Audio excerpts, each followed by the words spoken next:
Hi guys, and welcome back to my YouTube channel, or welcome if you're new here. I'm so happy that you've decided to spend some time with me and to really just dive into today's subject, which I'm still kind of debating even as I sit here and talk to you, but we'll definitely figure it out. I had a few things on my list. I wanted to definitely decide between religion, dating, or growing up in a predominantly white community and how that has affected me as an adult, a young adult, as a mom, as a person, as a friend, all those things. And I think I've landed on the latter. As you can see, I've put a lot of thought into that topic. And so I think that's what we're going to talk about today. So if you have not done so already, please like, comment, and subscribe. I mean, you can't comment yet because you don't know the content you're about to get. So maybe wait till the end to do that. But subscribe, definitely subscribe. I am so grateful for every one of my subscribers. I'm grateful for each of you who shares my videos, who reposts on social media, and who really engages with me as I take this new journey into my content creating career. I look forward to, having conversations with you guys, talking about life, seeing what you guys think about what I say, and just really getting feedback. So if you guys are interested in doing that, I would love it and I would appreciate it so much. So without further ado, let's get into today's topic.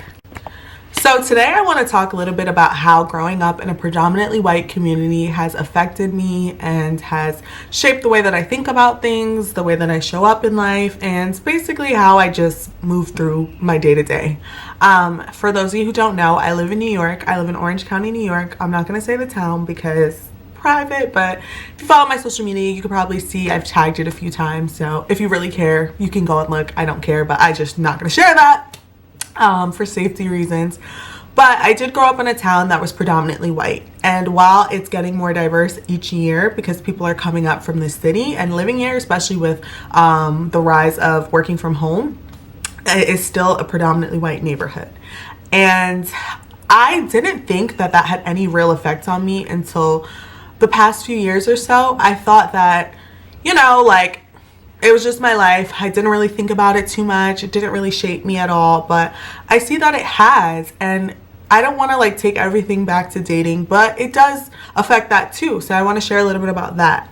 So growing up being the only black kid in my class from about second grade to, I want to say fifth grade, I believe those are the years that I remember it being the least diverse, and I didn't feel like it affected me that much. But my mom does remind me from time to time that I had this obsession with having straight blonde hair. I know I had an obsession with having straight blonde hair, although my hair is straight today, which is really cute because I don't straighten it as often as I used to. It wasn't because I wanted to do that for me. It was because I wanted to look like all the rest of the girls in my class who have that curl or that loose curl or straighter hair, which fair skinned people typically do have.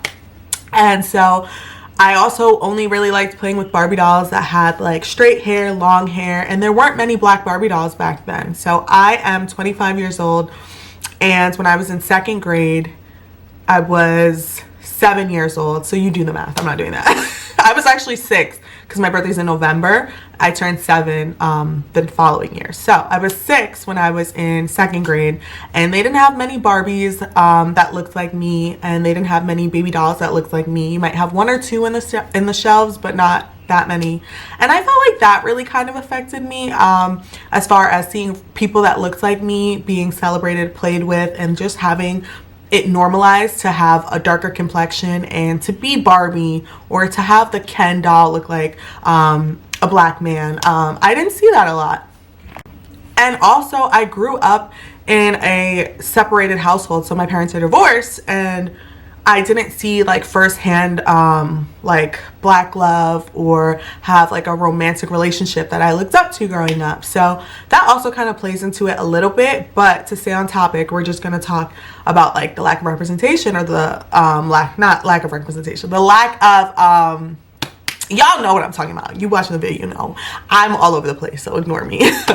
But yeah, so not having the Barbie dolls, not seeing the Ken and Barbie couple Barbie dolls, putting them together oh, they're married, not having that representation. When I would look at magazine covers and when I would see TV, I would never really see black people being celebrated for our skin, for our community, the culture. I never really saw that. So that definitely made me feel as if I had to compare myself, or I wasn't as pretty, I was less than, and being white or being fair skinned was always the goal. So how can I get my hair to be straighter? And at that time when I was young, I had locks, like dreadlocks. My mom locked my hair from whatever when I was young, and I had them all through 5th grade until I got them cut off.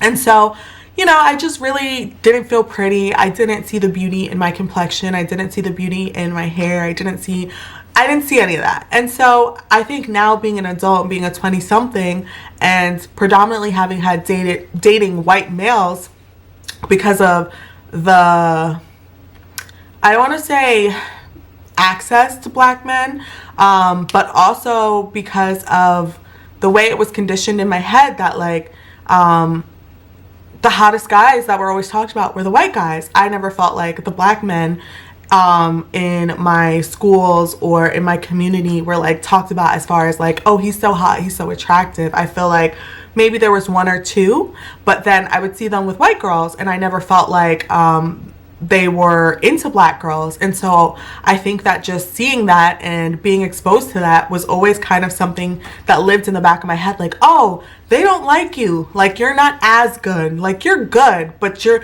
as good as you can be for your station in life. And I think that was like the internal dialogue I had with myself. So as I got older, I never really dated a lot of black men because I always just thought they weren't into me growing up. And so I kind of felt like I pivoted towards the people who would reach out to me. The people who would like me were white men typically.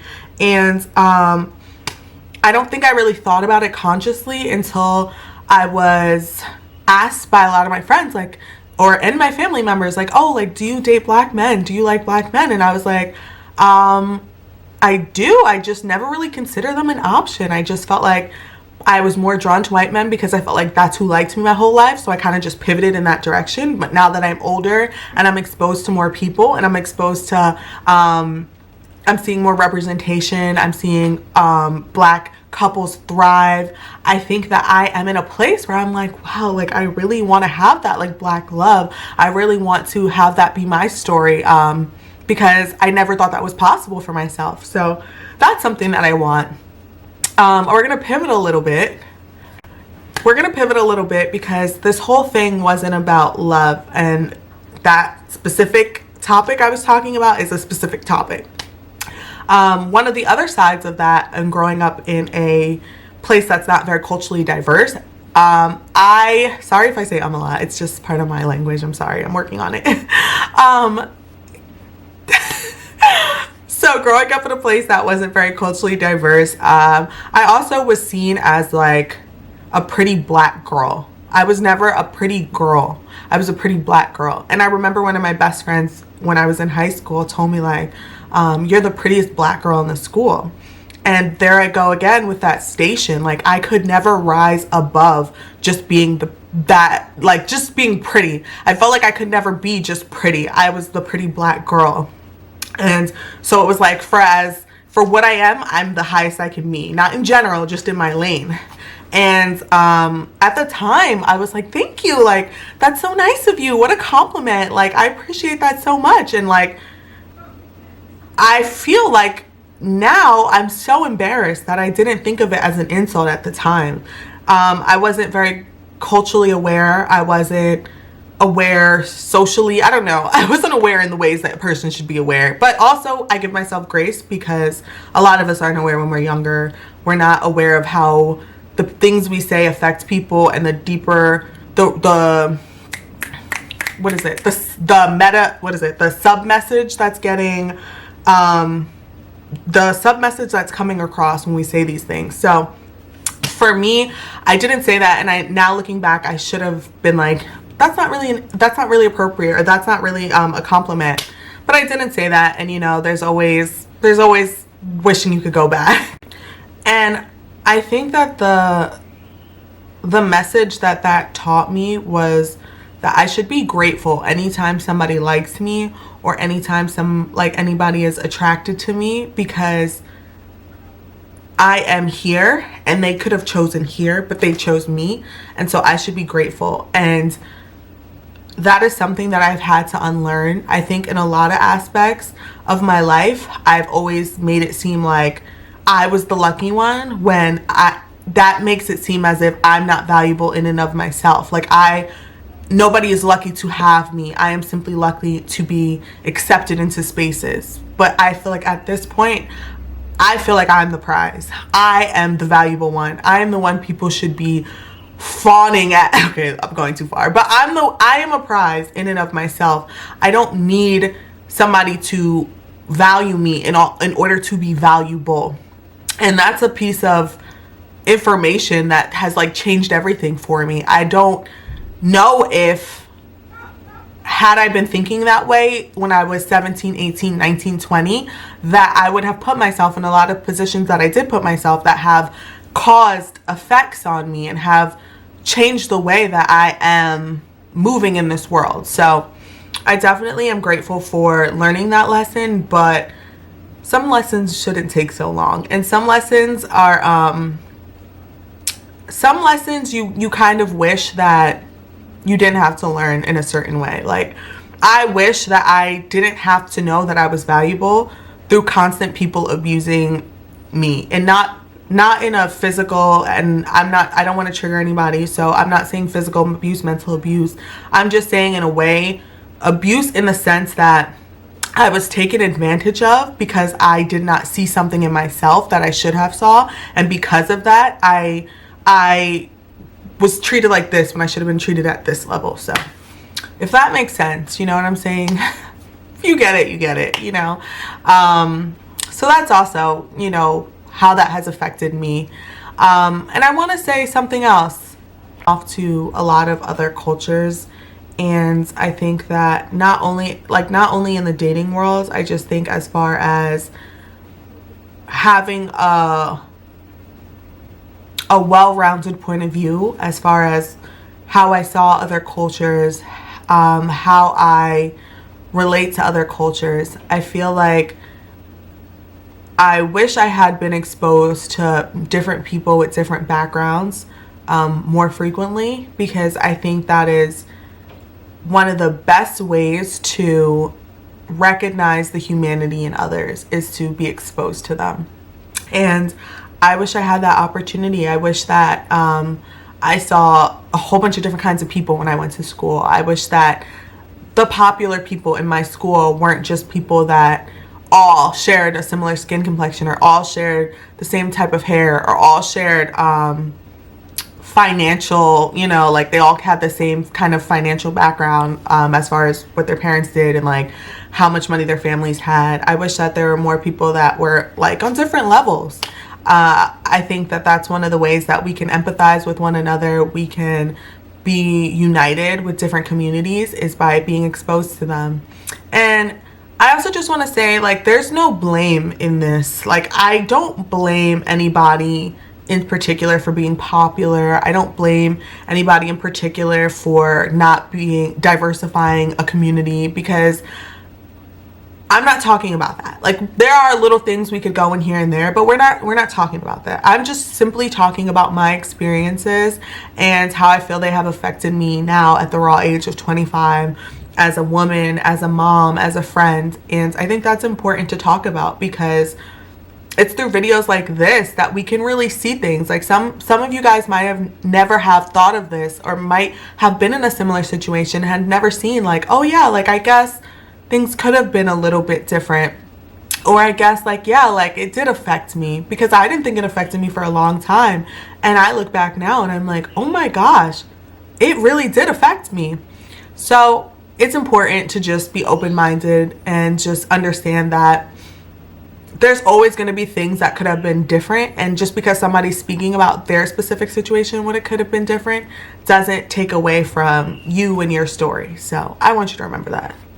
It's so funny, like funny enough, having not grown up in the most diverse place, I feel like when you have the same backgrounds as people culturally, you tend to like congregate towards each other. You tend to like find yourself hanging out with those people. You find yourself like really finding similarities in like your upbringings and the way your parents are and just different things. And I definitely found my group in high school. Don't get me wrong. Like, I found a group of amazing Black people. We would always say the Black people.